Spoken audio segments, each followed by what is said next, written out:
Jim, we've got to start the podcast there by revealing what we both revealed there. I think Tank is still in shock. What have you got under your desk there, Jim? Well, first of all, what I revealed was my heated blanket. So my little heated blanket number. Because it gets cold out here in my office.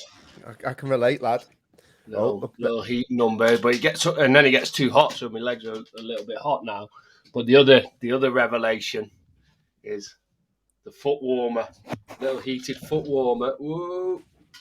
And then I revealed I have a little heated foot warmer as well. Get a photo of that there, Tank. Look at these two helmets. Fucking embarrassing, honestly. Lad, I took that fluffy thing out. You put that up. The fact is, as well, it's fucking Jimmy's just pink. You know what I mean? Yeah, I was going to say, why is it pink? You had in the shot, lad. That was. Tank, you wouldn't be a fan of a heated foot warmer, no? I'd rather get me fucking Japs eye pierced. Again. How was the weekend, lads? Do you get up to much, Tank? No, was it snowing this weekend? Not this week. It was the week, not this weekend. Don't get me started. I'm still fuming. There was Jimmy Ajax game got called off for snow.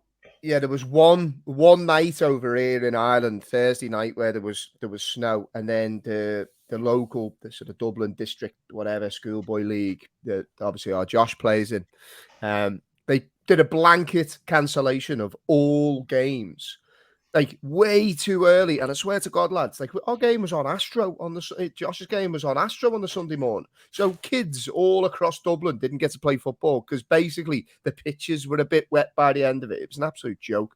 I got to say, like, it was heavy. The snow was unbelievable here Saturday morning. And so me and Frankie went out early and built a snowman. And then literally by like 12:30, there was no snow on my grass, just the fucking snowman. It was weird. Really? Yeah, I had the awkward because my daughter's sick. She's 6, and like we had snow when she was a kid, but she can't remember it. So when the snow comes, she was absolutely buzzing. She was like, "Dad, can I go out in the snow?" I was like, "Right, go on, get out early before school and whatever." And they made a couple of snowmen, but then by the time she'd come home, snowed them. It was just don't, Jim. Love that, Jimmy. Love it. Got to come on, answer. Well, wait, our first topic is going to be Gary Lineker and the ability to have an opinion these days. So we'll come back to snow them. This podcast is not known for having an opinions, is it? Now, I know, yeah. This could end terribly. But anyway, yeah, my daughter came back from school and there was literally just twigs left. The snowman had melted. It was absolutely devastating. Jimbo, how was your weekend, mate? Not starting any fights this weekend? No. He had a good one, didn't he? Good weekend, your lad. He's had a really good weekend, mate. Yeah. So as you know, we went to watch Archie against Crew on Saturday, and they had a load of. So he played a year down under 8s, but he's only 3 months off being under 8. So he's born in June, and obviously under 8 start in September, don't they? So 3 of the lads played, and I'll be honest, like 80% of the lads were still bigger than Archie that he played against. Yeah. He had an absolute storm. I scored 5. And Proud then dad moment. Oh, it was decent, mate. 'Cause it wasn't the goals. It was the way the goals were scored. So it was like he played minutes, best he's played in a long time. And then Saturday we came home and he went for a sleepover at his pal's house and these are older, so they didn't go to bed till like 10. And then he had a game Sunday morning. I'm thinking, fucking hell, he's going to be awful. Back to awful here. And then back to awful. Not back to that. That's a bit. That's bad. I didn't mean, yeah, not awful, but back to hit and miss, shall I say? And then Sunday morning, Sunday morning, lad scored a 5 again. Free kick round the wall, bent it round the wall, penalty top bins, was doing step overs and everything. He was class. Fair play. What did he must have got a McDonald's for that, surely. He did. He got one on Saturday, and I've said I'm going to get him some stuff after that weekend. But it's just, my stepdad tweeted, I think he tweeted just saying he was going to go watch on Saturday to make sure I wasn't arguing. But it was good that he got to see him on Saturday, and he's had a mint game. So yeah, it's always one of them. It's always one of them. Bought you some glasses, actually, Tank. He gave them me at the weekend. He's what? He's brought Tank some glasses because remember Tank wanted the Canada manager and was loving Canada. Yeah, she's got the little present. He's got Tank some Canada glasses with it's got like the Canada flag on them. Fucking not wrong. Right, I'm we'll all get over that. manager, mate. I'll post it to you, lad. Yeah, we'll get them for the next episode. Tank has to do it. That could be one of his forfeits, actually. We could incorporate that into the forfeits. Do you see that segue? Do you like that? Forfeits related to the predictions league that we're doing.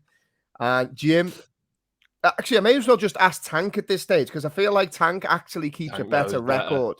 You got to, because Jimmy's before we go into predictions league, can we go into the fantasy football league? Because I'm top of that. So you just want to give yourself credit. You just want to give yourself... because I'm getting grief because my predictions are awful. And your predictions are awful. They are awful. You're right. But textbook Jim, he's changing the goalposts. Football league, I am top of our league of like everyone, the listeners, everyone. So come on. What do you want us to say, Jim? What will make you feel good here? That I don't have to do a forfeit if I win the league. See, this is textbook Jim, right? So, like, we give it the big and all about the forfeits or whatever. Now the pendulum has swung against him. It's like, but lads, look over here at this distraction. It's nothing to do with it. Just saying, top of the league. But anyway, on to the predictions. So, Tank, you've not had a good weekend, my friend. I've done all right, mate. No, 3 points scored. That'll do, mate. It's a steady away. He's happy now. He's at the top. He's happy. He's now at the top. Is he? He's not at the top anymore. That's all change at the top. Jay, you got 6 points. He's back. The big dog is back. Woo-hoo. What did it for me was the Leeds-Brighton draw you predicted. That was a nice little result. Not the correct score, just the correct result. I'll take that. Newcastle did me out of 3 big ones. I had 2-0 and they scored a third, didn't they? Or no, it was Wolves. Wolves got the equaliser. Wolves scored, or whatever. Yeah, so I was on for 3. So Jay got 6, I got 5, which takes us overall. Jay, you on to 33, Tank on to 32, and me at the back on 25. Just 7 points in it between me and Tank. Let me just verify with the official verification member of the podcast, Tank. Is that what you had it? I'm just looking there at the end. I think I was right. I got the Spurs, City, Arsenal wins. That's all I got. Yeah. So 3 points. He's right for that. Feels good to be back at the top. I'm not going to lie to you. Weight off your shoulder. Little bit, mate. Yeah, I feel like I can progress with the rest of my week now. A little bit freer. I just need a couple of correct results, and I'm back in it. That's all I need. Yeah, you just need what Tank had last weekend, basically. That's it. Yeah. 1 weekend. Never happened. So, lads, right. First topic. Going to have to talk about Liverpool at some point, but we'll just leave that for a minute.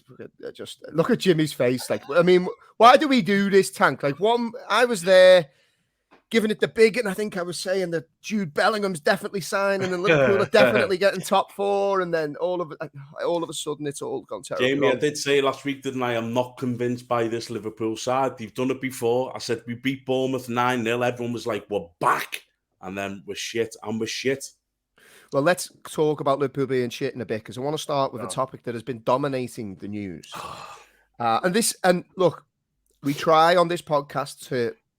We're an unfiltered podcast, I would say. We say things without... According to Apple, mate. It says we're a clean podcast on the Apple podcast. I don't know how they've managed. I don't know if I set that, because I might need to update that, because it's definitely Some not... poor 9-year-olds listening to Tank dropping the C-bomb every 5 seconds. He must be taking heroin at Apple. They've got to be. There's another nice one. Mummy, what's heroin? It's what they take at Apple, son. So, Tank, what we try to do on this podcast, we just try and be as unfiltered as we can. We have normal conversations that you would have down the boozer. We don't try and say it trying to be discriminatory. You know, some of the stuff we say might be close to the bone, but it's only said with good intentions, or we're just trying to have a laugh. You've seen a perfect example over the last sort of few days, in my opinion, Tank, that the world has gone a bit mad. The people now, and I'm talking about Gary Lineker and obviously the issues he's been having with the BBC. What's your reaction to it? Because for me, Tank, the world has gone mad. Why are we not allowed to have opinions anymore? And why do people get so worked up about people's opinions? Do you know what, mate? And I'm not going to go on a bit of a rant, but I am going to go on a bit of a rant because I don't give a fuck about politics. But this country, we've got the most corrupt organisation running this country that has ever been witnessed. And the reason why this, I mean, some of the stuff what this government and government members and MPs have done, the normal man on the street goes to jail. You look at I can't remember the chances of his, I can't remember his name. You know which one I mean? The one who forgot he had £28 million profit last year. How do you forget Mazzari that? Or something like that's him, Jimmy. That's him. So you start with him for an example. He forgets to pay his £5 million tax bill. Now, he's in control of the HMRC. He's the big boss. So if the big boss is corrupt, what chance have you got? But then you go through, you're not allowed an opinion on anything unless it ties in with this government. And the proof in the pudding is the head of the BBC is funding the Conservative Party. Yep. So the head of the BBC will only allow certain things to be said. So all as we're getting filtered in this country is what the Conservative Party want us to hear. And I think this country, me and the missus were bored before and were speaking about it. This country's going to go into rebel because the situation is like, you could go back to the PPE contracts. Now, you look at the PPE contracts, the 74 billion, what was meant to be got given out. Nearly every contract what given out is a relative or a friend of a job for the boys. Conservative Party. That's illegal. You can't do that. That's like fucking inside trading. People go to jail for this. And I just think that with this Gary Lineker situation, because of the BBC, because of the ties with the Conservative and Boris Johnson and all these loans, I think people have just gone, fuck you. We've had enough of your shit. We've had enough of you dictating what we can and what we can hear and listen to. Go fuck yourselves. I'm absolutely... Is Gary Lineker right in what he tweeted? I'm not too sure. I get what he's tweeting. I've seen the other side of it where you've got all of these illegal immigrants in Liverpool following young girls home. There's videos gone viral. So I'm not kind of in Gary Lineker's camp. I'm in the camp of fuck you, BBC and you Conservatives. We've got an opinion and if we want to voice it, we will. It's got nothing to do with anybody else. But Tank makes a good point there, Jim, and it's not going to turn into a politics podcast. But you see there the way the Tank was able to say, I don't actually agree with all of the core elements of what Gary Lineker is saying there. And Tank made some comments there that are first-hand experience within his community that are impacting him. And both of those opinions are allowed because they're an opinion. And this is, I think, Tank touches on something that for me, this is where we're on dodgy ground.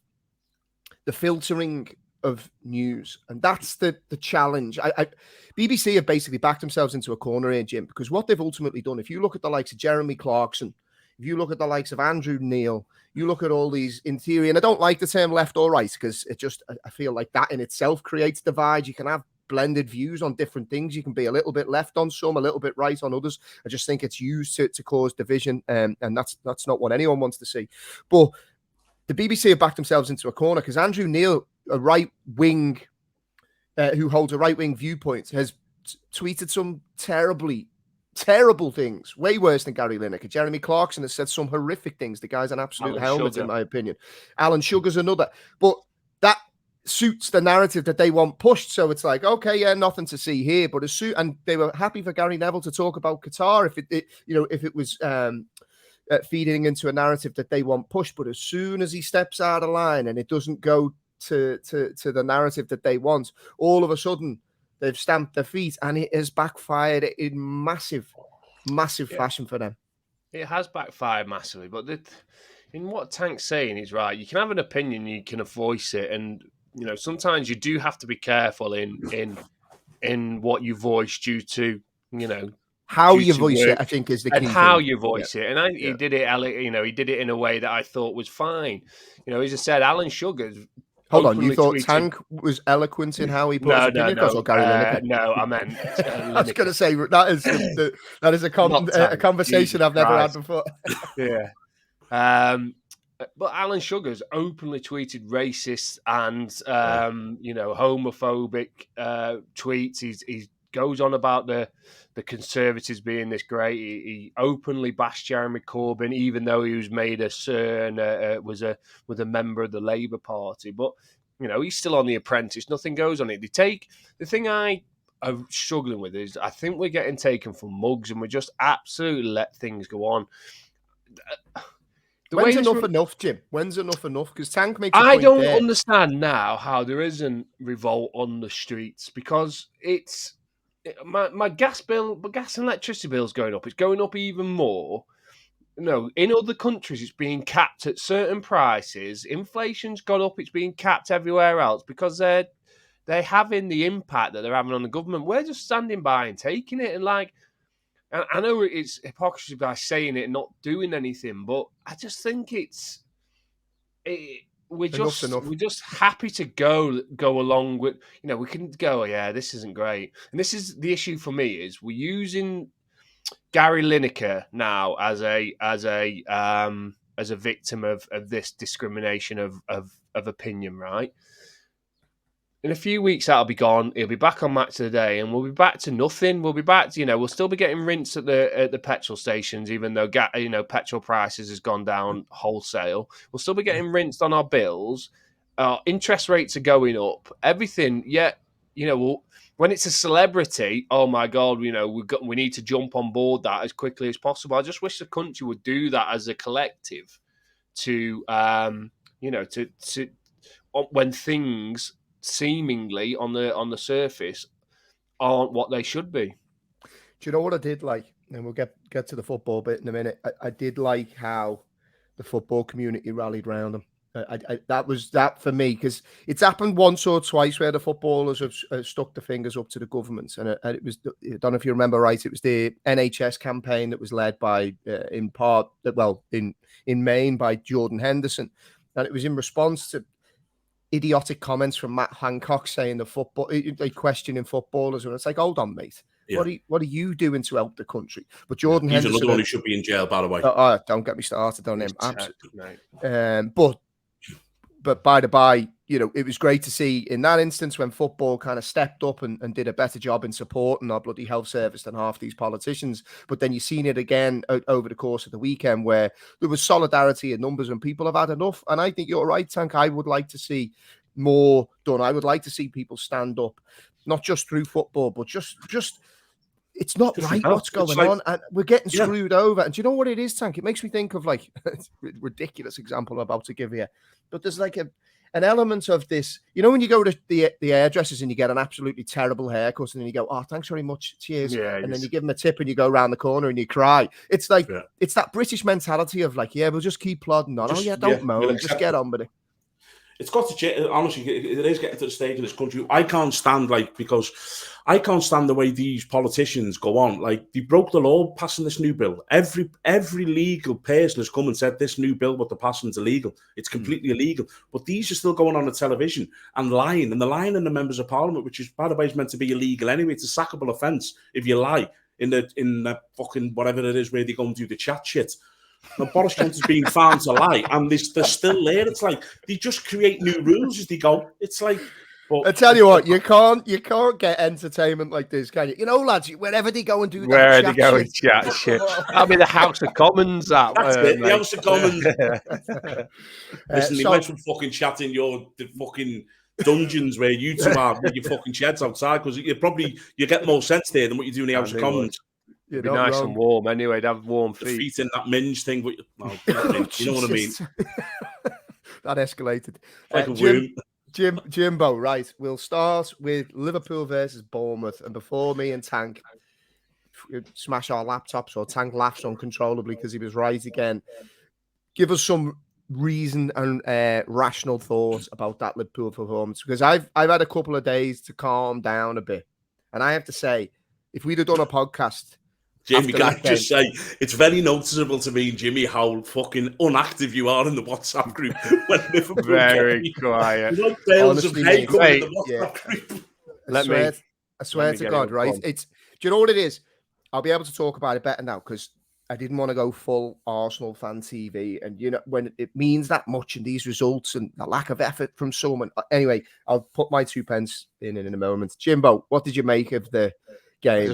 I want to quote some time-stamped WhatsApp messages. Oh, no, he's not. So, 12:46, Tank. This front three is a fucking handful.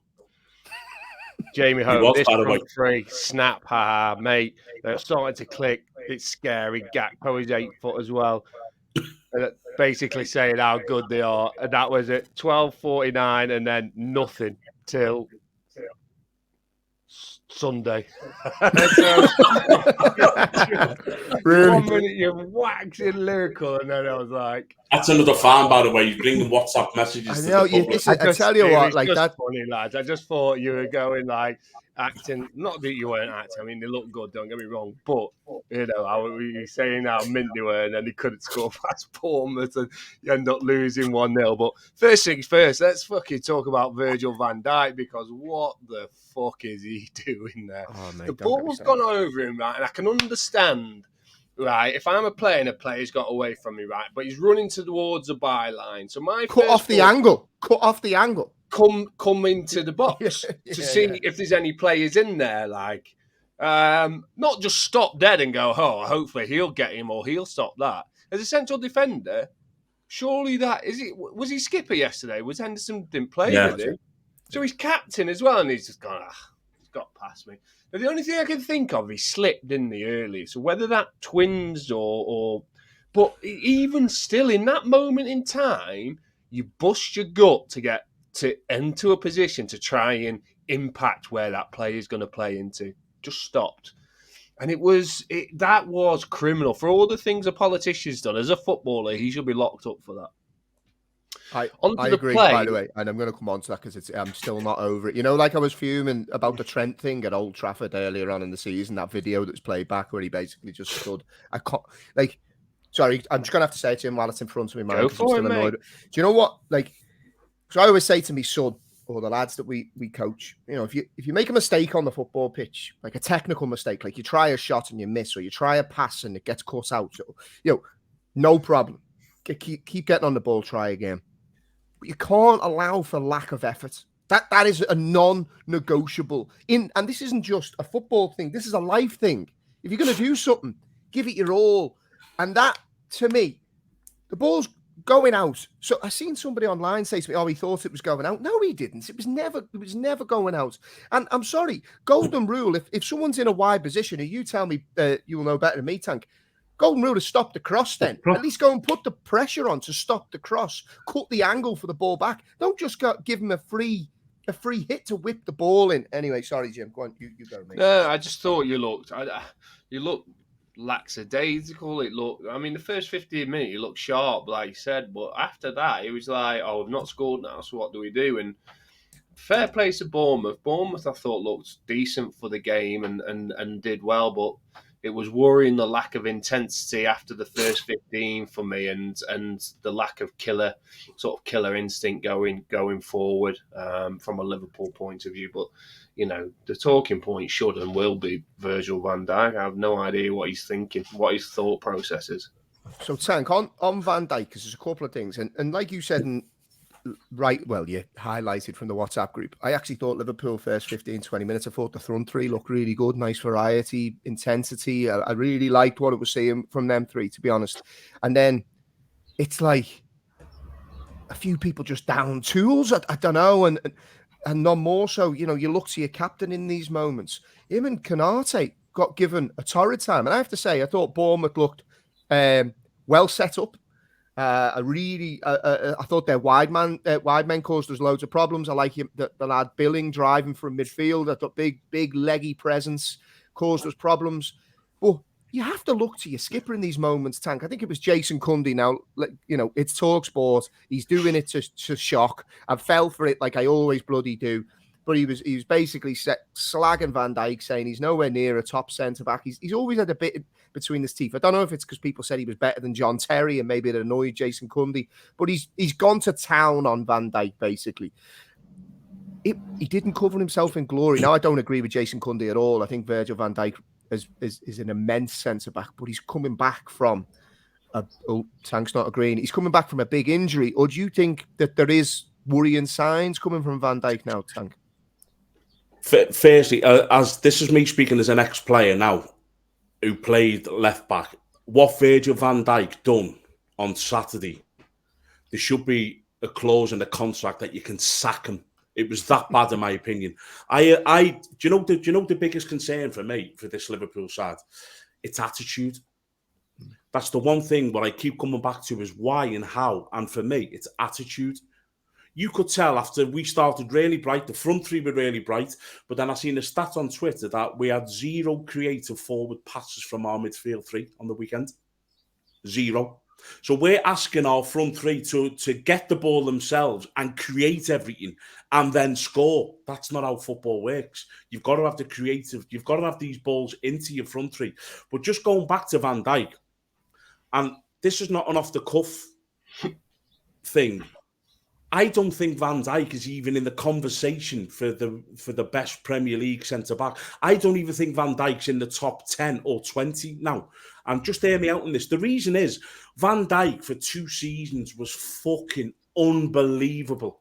No one dribbled past him. No one could do anything. He looked like a Rolls Royce. 2 seasons isn't enough, lads. I'm sorry. It's not enough. I've got a list of players here who's done it. Company, 8 seasons. Rio Ferdinand, 12 seasons. JT, fucking 12 seasons. Jaap Stam, 6 seasons. Sol Campbell, his whole career. Tony Adams, unreal, pissed most of the time, won everything. Vidic. The kid who played, was it Cavalli? Was that the other centre-half, the Portuguese one next Chelsea. to Terry? Chelsea, yeah. Him. And I'm going to throw another one at you who I'd put way ahead of him. Hippier and Carragher. Because they've done it over a period. Hippier was fucking £2 million for Liverpool and was outstanding for a decade. Van Dijk's living off 2 unreal seasons. And I've got to be honest with you now, lads. I watch teams now. Targeting. They're actually targeting him. Yeah. They're actually saying play on him. Dominic Solanke terrorised them too. Dominic Solanke was unbelievable for Bournemouth and he never got enough fucking credit because he occupied the 2 centre-halves that much that they allowed the fucking wingers to be free. I think Van Dijk, I think he might be past it. There's no signs for me what's saying he's looking like the old one. Now, I know his injury and all that, and he's played a lot of games, but he's been back over the season now. And you can't keep going back to that injury. That injury didn't stop him down in tools and just letting that lad. I mean, let's get it right. It was that bad. He just kind of stopped, didn't he? He was like... Literally stopped. Literally was like... And I'm watching and I was going, what the fuck? What is the whistle gone? You know, for me, that's an attitude problem. And I think that Liverpool have realised they're never going to get anywhere near the league. They're never getting near top 4. I've still never changed my tune on that. They're out of every cup competition and they're going to get their arse felt by Real Madrid on Wednesday as well. And I think it's an attitude where the players are going, there's fuck all to play for anyway, so I'm not really asked. Oh, but for the big games, we might have a little go. You know, Man U and City can have a go. Well, here's a stat for you on that point, right? So Liverpool's away record, and this is for me, because I'm the same as you, right, on attitude, because it's all well and good getting up for the big games. Well, listen to this. Liverpool's away record versus Fulham, Brentford, Palace, Brighton, Wolves, Forest, Villa, Everton and Bournemouth this season.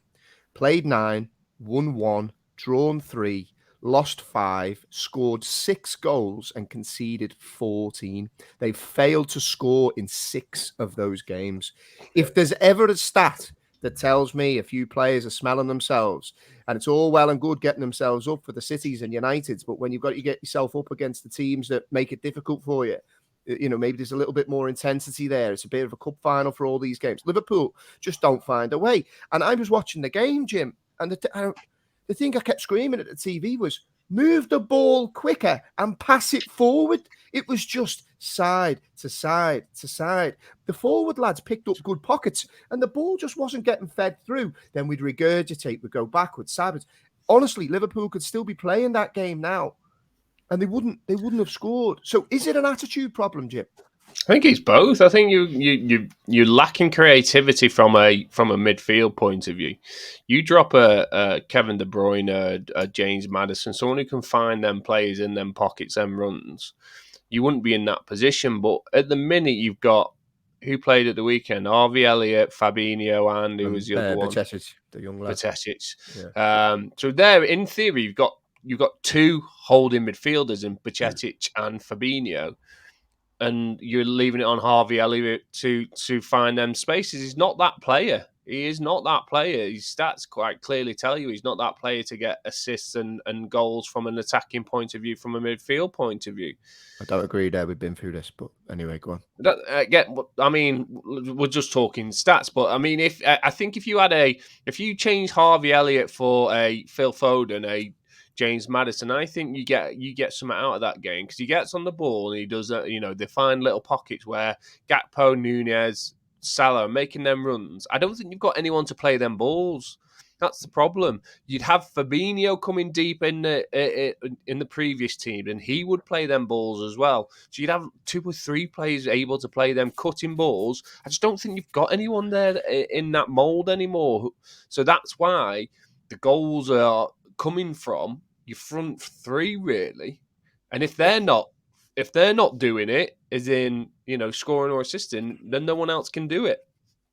Another thing I've got in my head, Tank, I don't know if you've seen the stats, right? Combined Premier League games missed this season through injury, right? Yeah, I think I sent. Did I post that to you? Yeah, top of the tree is Brighton with 46, Manchester City behind them on 49, right? So they're hats off to their fitness department, their training regimes, everything that they're doing. They're keeping their players on the pitch the most.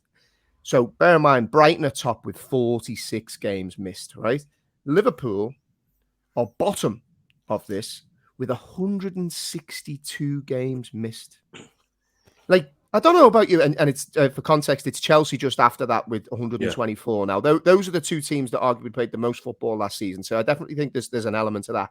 But also at the same time, Tank, should big questions not be asked here? And this is nothing to do with the Bournemouth game, because I think Bournemouth deserve to win. Absolutely, structurally, I think they look good.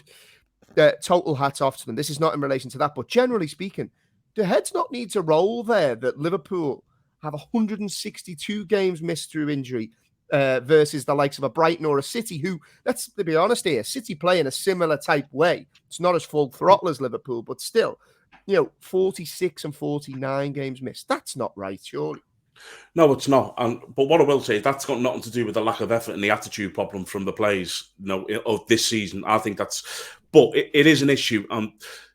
This is an issue. What I'm sure that you put something in that Liverpool and Chelsea and some foreign teams, you were having disasters for injuries, use the same tactical stuff for injuries. Oh yeah, no, it's like a fitness analytics team. I can't think of the name of it, but it's obviously an external company that's come in. Yeah, they've been littered with injuries. That's got to be looked at. Klopp's training's got to be looked at. Klopp's got to be looked at. I said this a couple of weeks back. I think Klopp has to look at himself now, because I'm sat here with Bournemouth and I'm looking at his substitutions and I'm like, what the fuck? What are you doing? If you want to win a game, you don't bring Henderson and Milner on. You just don't. So, it's been a poor season for Liverpool. I get that. And going back to what Jimmy said about if you put a Maddison or a Foden in there, that takes us back to the original gripe what we've got about Liverpool is the lack of investment, because we should have been investing in these type of players. Not Foden, you never get him. But Maddison, he'd be a great fit for Liverpool, Maddison. The difference he makes to that Leicester City side is unreal. When he plays, they create chance after chance after chance. When he doesn't, they don't create nothing. So I'd love to see the likes of a Maddison, but for me personally, I just think the attitude of... Another thing what drives me insane is Liverpool's gone from the mentality of monsters. I mean, one thing goes wrong in the Liverpool game this season and we fucking crumble. We're like a fucking dry Weetabix. Someone just crushes it. We just crumble. It's unbelievable how like weak mindset we are as well. So I'm going to stay with you just for a sec, Tank, because the next topic is, and you'll see why in a sec, Jim. Do you relate it to one thing that means a lot to you, and one from a person that maybe doesn't mean as much to you? And this is your beloved Nottingham Forest. And good man Gabby Agbonlahor has been piping up again. I don't know if you've seen this one, Tank, where he labelled Nottingham Forest and their away record pathetic. He called them pathetic. Like his punditry, but yeah. Is there any truth in what he's saying? Because I mean, it's been a shocking return away from home, and given the quality that you've served up at the City Ground, surely Forest should be doing better away from home. I keep having this not argument, but see people. I've seen some of the stuff for so-called Forest fans, and I am going to call them out. What they've been writing about the captain, Young Waddle, who's getting so much abuse on social media. It's absolutely ridiculous. And he's been blocking people, and the people are saying he's a disgrace for blocking me. I seen one fella say, I pay his wages, and he's blocked me. Well, you don't pay his wages. And the fact of the matter is that you're fucking slaughtering the lad. Maybe pipe down. realise What's where the issue? Forest What's the was. main issue, Tank? What's the main issue with him? With Warren? Why are the fans griping? Well, he's a similar thing. Don't get me wrong. Forest fans were slaughtering Brennan Johnson before Christmas, saying he should be dropped. He's a disgrace. He's not trying. He's not running. This is only a small minority of Forest fans, by the way.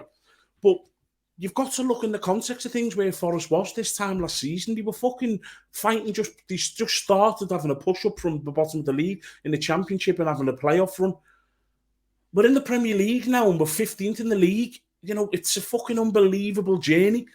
But that doesn't give you the right to come on and slaughter players on social media and call them out and say the shit, the this, that, and the other. The same players who were lauded last season for heroes got the club back to where they want to be after 23 years. Forest output on away games and away results is not great. But that was never going to keep Forest in the Premier League anyway. The City ground was, the fortress was, picking up wins, picking up results like the Everton and keeping them below you or in and around you. That's what's going to keep Forest in the Premier League. I still think Forest will stay in the Premier League.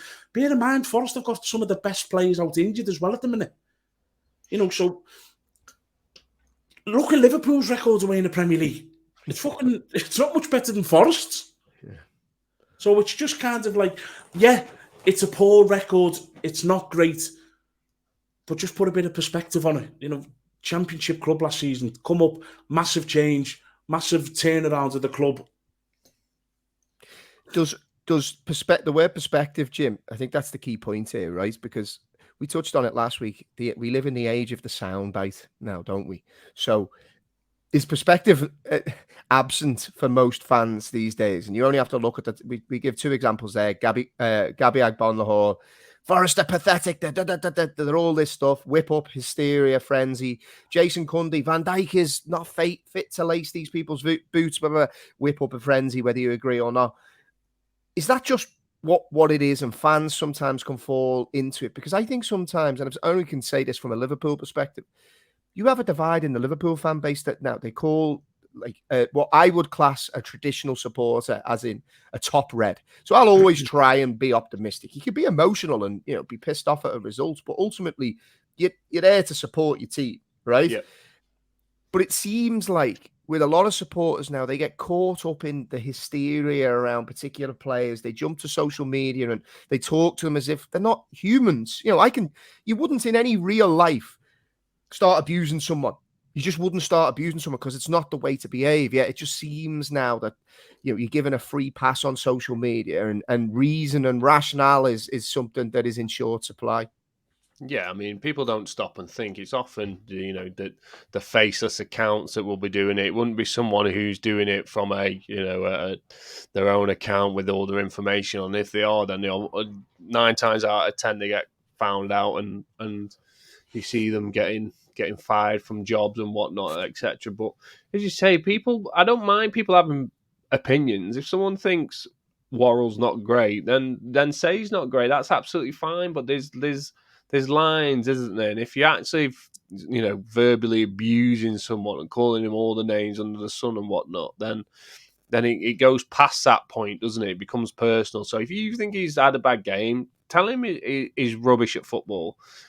But if you're going past the point and it's on the verge of personal abuse, then that's where the line needs to be drawn. And this is where people, especially football fans, it's often the case where it isn't seen that way, and it's just anything goes if someone's done something to piss you off in that moment.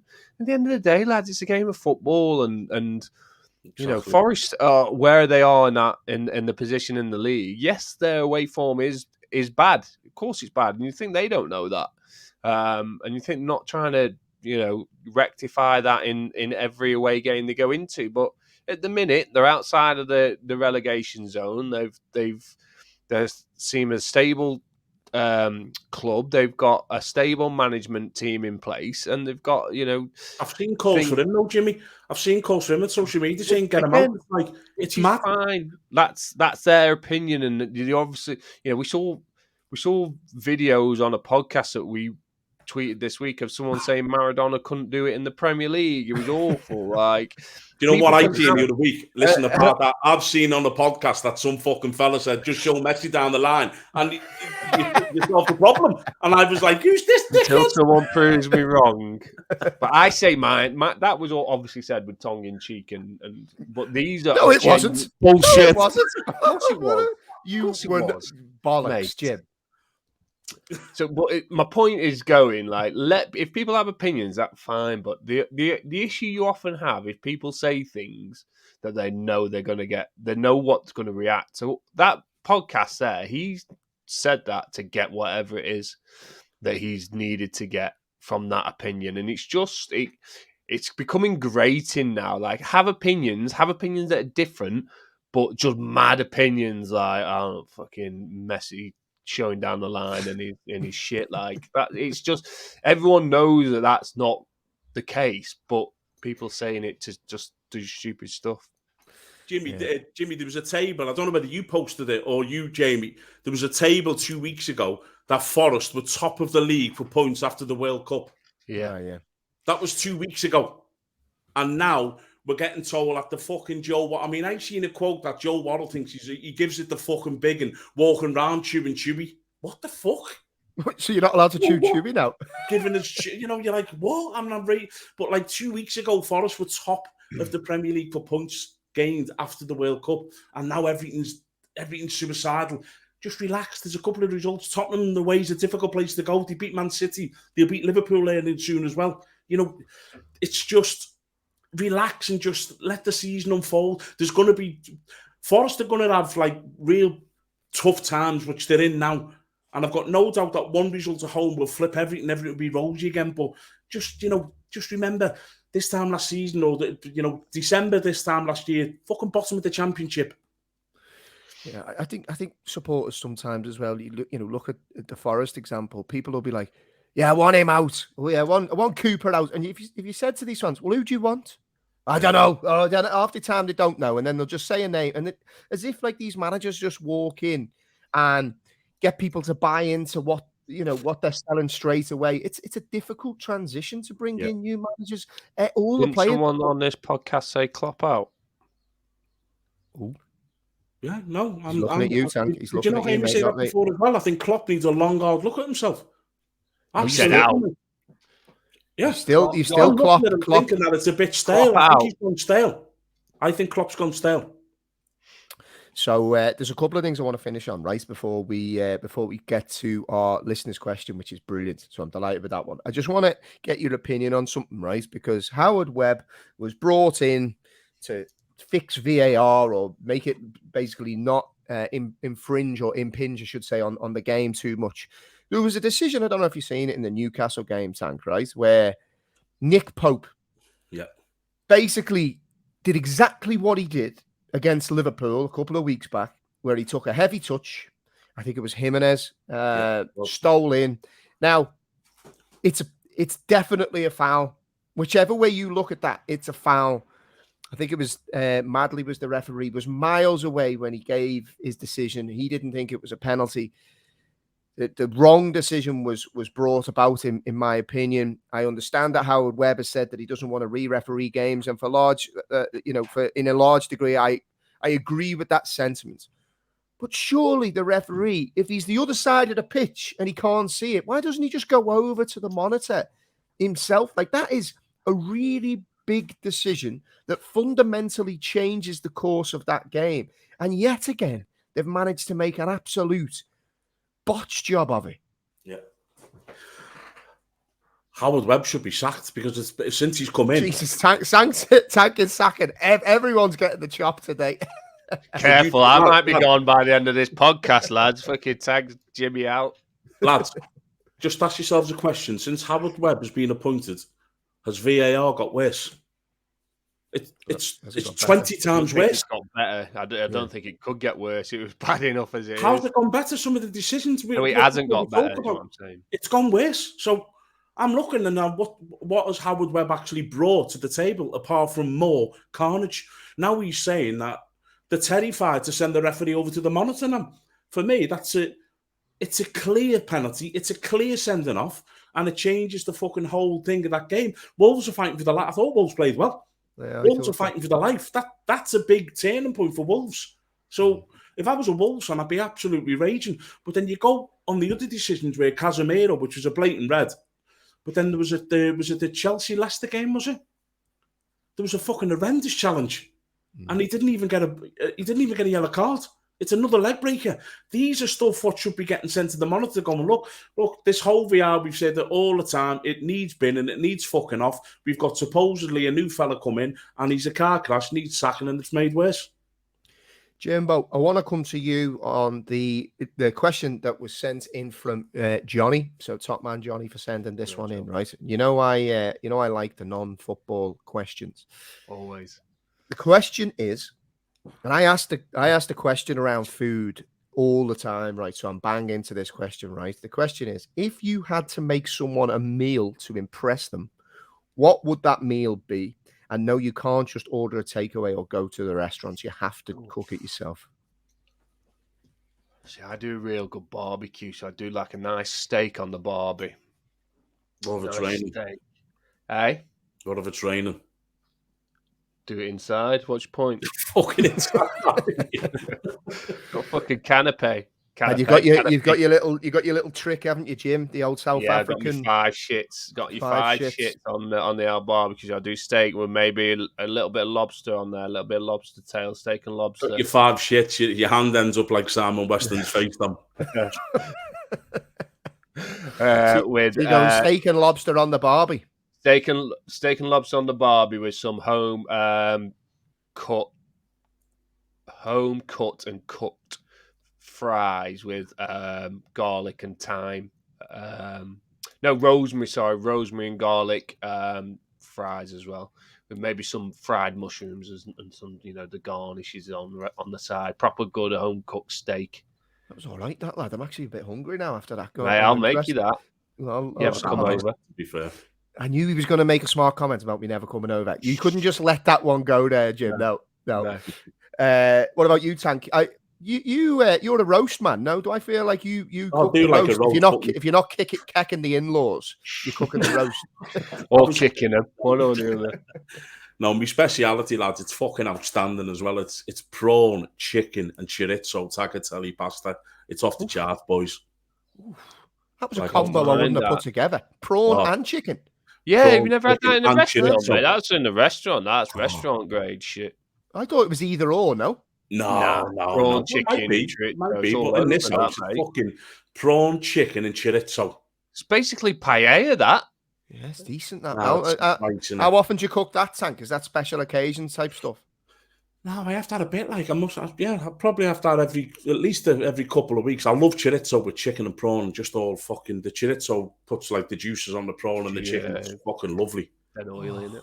Yeah, it's shit compared to you two now. I wasn't expecting, I thought like Tank could be saying like cheese on toast. He's got chicken big.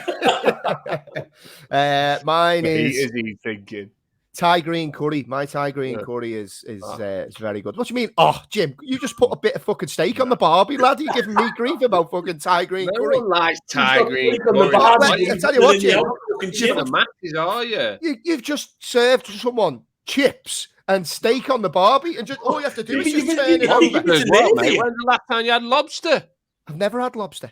Exactly. Have you never had lobster? You've made the word Thai green curry. No one's eating that.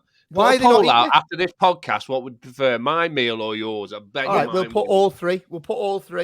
Mine's one by hands down. Yeah, no, I think I want Tanks. Actually, can I vote for yours? What's mine on the barbie? Yeah. What's in it? Yeah. Well, Thai green curry, minging. Chicken. So it's chicken Thai green. Yeah, chicken Thai green curry. Yeah. With all the veg and all that, all the good stuff. Do all the powders and all that myself. You know what I mean? Jimmy's rattled here, isn't he? All the good stuff. He knows it's a shit meal. No one's eating. If he invites me round his house and that's what he's cooking, I'm saying no thanks. I bet you like it. Look, do you know what I do myself as well? I take the spoon of the paste out of the jar and then I put it in with the chicken myself. Little dash of lime, make it a little bit fruity and all that. Not having it, Jim.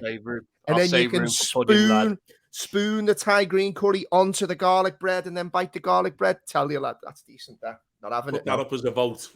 See which one of yous come last. I'm not voting Jimmy's anyway. I'm voting Tanks. Everyone will vote Tank because they'll bum him even though he's a fucking idiot. There's the title for the podcast. Everyone bums Tanks, but he's an idiot. Lads, any plans for the rest of the week? Hopefully the football is back over here. The weather's still not great. You haven't just asked that question.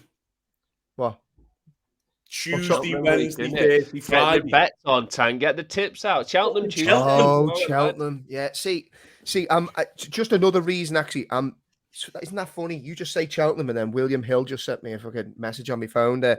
I'm not into the horses. I'm not into the horses. Don't even but I still have a bet. No, Cheltenham's it's the biggest meeting in the world, mate. It's fucking phenomenal. Are you going?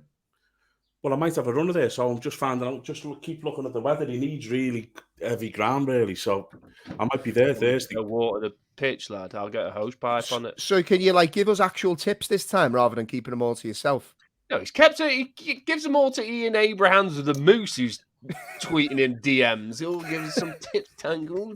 Not me and the Moose. Okay, no. And that's him on top. You're the bottom, but. Fucking, and when we ask for tips, it just goes. You've never silent. given us one tip. Never one tip. Gave us one, and it came last. That's why I don't give it him now. Do you know the best thing you've done in this podcast is that logo keeps covering his face. It's fucking heaven. What you make of the new logo? I think it's all right. Yeah, I like that. I saw someone tweeting it's heavily Liverpool biased. It's fucking blue. Just saying. Who tweeted that? James Hill. Did he? Yeah. Where did he put that? It's blue. I did think that when the blue, I was like, oh, by the way, I just want to give a shout out to your brother. By the way, the fucking idiot for opening my tweet in the office. Oh my god! Let me see. He won't mind this, right? Let me see if I can do this. So, shout out to my brother Paul, right? So the context is, he was it was like the worst place ever to open one of Tank's videos, right? Hold on, let me scroll back. Was it the snow one? It was the snow. It was the snow one, right? Yeah. So basically, my brother was in the hospital, dead quiet. Anyway, he messaged me this. Let's see if you can hear this, right? And if there's one thing that makes Tank's day more than anything else in this world, it's getting people with this video. This is from my brother. Bear in mind, he's in the hospital, right? Oh no, it's Tanks. No horse racing post. I'm probably more likely not to believe that than the sex noises. It's a belter. It makes me day this type of stuff. I just love how happy it makes me day this type of stuff. Like he's genuinely buzzing. Right, let me just find our Paul's message here. Honestly, mate, fucking devastated. To the point where everyone was thinking that I had to show the women behind the counter. On the desk that it was just fucking snow horse racing post. So yeah, well played, Paul. The golden rule is just never, ever, ever open a video from Tank. It's just that simple. It's not worth it. No, or at least with sound off. I do it with sound off and then press the volume one tiny little bit. So then I was like.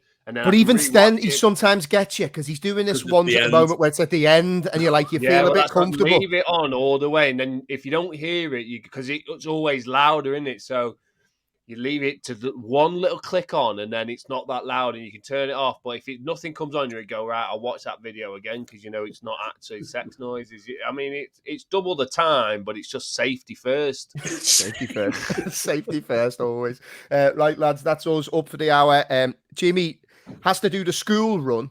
After telling me this morning, I was like, oh, yeah, what time can you do today, lads? Jimmy's like, yeah, I'm in all day. Yeah, I can do any time. So then I was like, all right, yeah, we'll do 3 o'clock. I'll have a late lunch. And he's like, yeah, but I can't do 3 o'clock because I've got to pick up my kids then. So I was like, well, you can't do all day then, can you? Anyway. Mate, I thought you knew I did the school run at 3, but obviously not. You just don't know me very well. I thought we were best pals, but obviously that's not the case. Look at this, lad. Also, shout out to me missus for being very understanding. Do you see the picture I put up, lads, of the rebounder that I bought Josh for the garden? Big rebound. No, you'd still miss it as well, Jay. Yeah, fair, totally fair. But fair play to Noreen. She was very understanding. It's dominating the garden at this stage. But anyway, lads, with that, enjoy your week. I think. How did you get on Friday, by the way? You never told us. I assume you lost because you never had mentioned a word of it. Yeah, we lost, lad. Yeah, he's definitely lost. We've had no clips. No Yeah. clips or anything. Lost 2-1 to 10 men. Like, it's just football is doomed. Like, Been a honestly, bad weekend, hasn't it? football this weekend. So, like, Josh's And games were Liverpool cancelled. kicked off early Saturday just to really piss him off. Ruined. And do you know what made it worse? I had a 9-fold accumulator, and all the other 8 results come in, and Liverpool didn't. And do you know, as I was doing them, I was like chatting to Josh. He's like, "Why would you bet on Liverpool, Dad? They'll let you down." And I was like, "Oh my God!" So yeah, football this weekend just gone, done my head in. So I'm hoping for a better run this week. Anyway, with that, that's the end of the podcast. It's St. Patrick's Day on Friday, so I will be out and about on Gold Cup Day. Cheltenham Gold Cup. Big week for you. Big week for you. So yeah, I will be out and about boozing. So we might try and see if we can do it Thursday. Might see if we do a late live one on Thursday, lads. What you reckon? Just do one with you out pissed and St. Paddy's Day. Yeah, how that would get us thrown off YouTube for sure. Anyway, right, with that, that's the end of the podcast. Just a quick shout out. Everybody had left us loads of nice reviews, which we asked for, which is very much appreciated. Also, last week's podcast, lads, tip of the hat to you both, was our most ever downloaded podcast in terms of the first 7 days from its release. Yeah, for best ever. So well done to you two. Thank you to everyone for supporting the podcast. And yeah, building a good bit of momentum now. So let's just keep it going. Keep your questions coming. Keep your comments coming on social media and all that.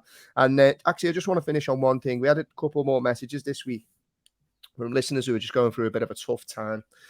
Firstly, I really appreciate you reaching out to us. We say it all the time. DMs are open. Any time of the day you're struggling, you're feeling a bit shit. The clouds are a little bit thicker than usual. Just give us a shout. Even if you just want to chat for 5-10 minutes, whatever, we'll definitely be there to help. But most importantly, just look out for each other, because we were talking about it off air.